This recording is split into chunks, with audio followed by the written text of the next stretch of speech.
The universal megastar, Bollywood বাদশাহ, ইন্ডিয়ার asset এবং আমার মনে হয় গোটা বিশ্বের অ্যাসেট, গোটা বিশ্বের সম্পদ শাহরুখ খান।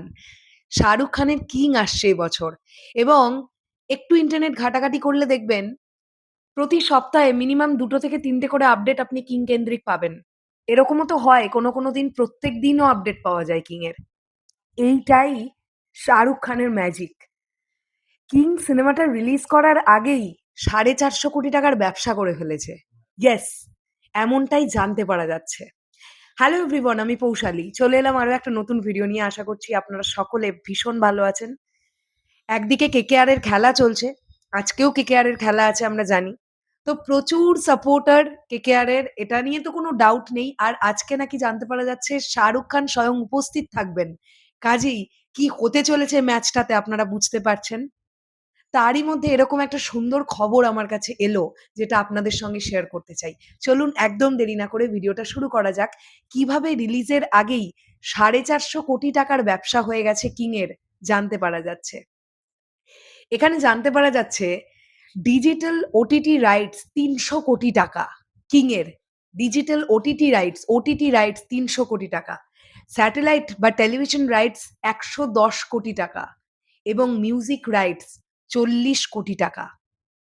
এই পুরোটা আপনারা যোগ করুন। দেখুন ৪৫০ কোটি টাকা টোটাল হচ্ছে।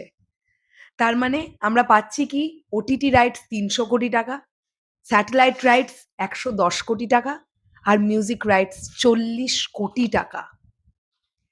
এই কিং সিনেমাটা যে পরিমাণ হাইপ এখন থেকেই উঠিয়ে আছে, আপনারা ভাবতে পারছেন?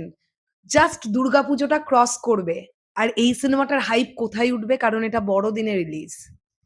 আমি শুধু ভাবছি যে সময় কিং রিলিজ করবে সেই সময় কলকাতা এসআরকের দুর্গ, আমরা বলি যে কলকাতা জায়গাটা শাহরুখ খানের দুর্গ। এটা লিটারালি একটা ভাববার ব্যাপার যে টলিউড ইন্ডাস্ট্রির যে সিনেমাগুলো আসবে সেই সিনেমাগুলো কিং এর উল্টো দিকে লড়বে। এটাও একটা দেখবার মতন ব্যাপার। আমি এই ভিডিওতে আরেকটা কথাও বলতে চাই। বিভিন্ন সময় আমরা দেখেছি যখন মহীরুহরা এসেছেন তাদের সিনেমা নিয়ে, অনেকেই পিছিয়ে এসেছে। কিন্তু এখান থেকেই আমি দেবদাকে একটা কুর্নিশ জানাতে চাই। দেবদা কিন্তু কোনো সময় পিছিয়ে আসেনি। সবসময় লড়ে গেছে দাঁড়িয়ে থেকে, সামনে থেকে। তো এবার বড়দিনেও আই থিংক সো দেবদার সিনেমা আছেই। এরকম একটা কানাঘুষ হয়তো শুনতেই পাওয়া যাচ্ছিল। দেখবার ব্যাপার দেবদা বাদে যারা আসছেন বা আসবেন বলে ঠিক করে রেখেছেন বড়দিনের উইন্ডোতে, তারা কজন আসবেন আর কজন আসবেন ভেবেও পিছিয়ে যাচ্ছেন। এটা একটা দেখবার ব্যাপার। সো আমরা সবাই প্রচন্ড এক্সাইটেড কিং নিয়ে। এটা নিয়ে কোনো ডাউটের জায়গা নেই। আবারও ইতিহাস লিখতে শাহরুখ খান আসছেন তার কিং নিয়ে। শেষ করলাম ভিডিওটা। এই পুরো বিষয়টাকে নিয়ে আপনাদের কি বক্তব্য সেটা অবশ্যই কমেন্ট সেকশনে জানাবেন। তাহলে এখনের জন্যে টাটা।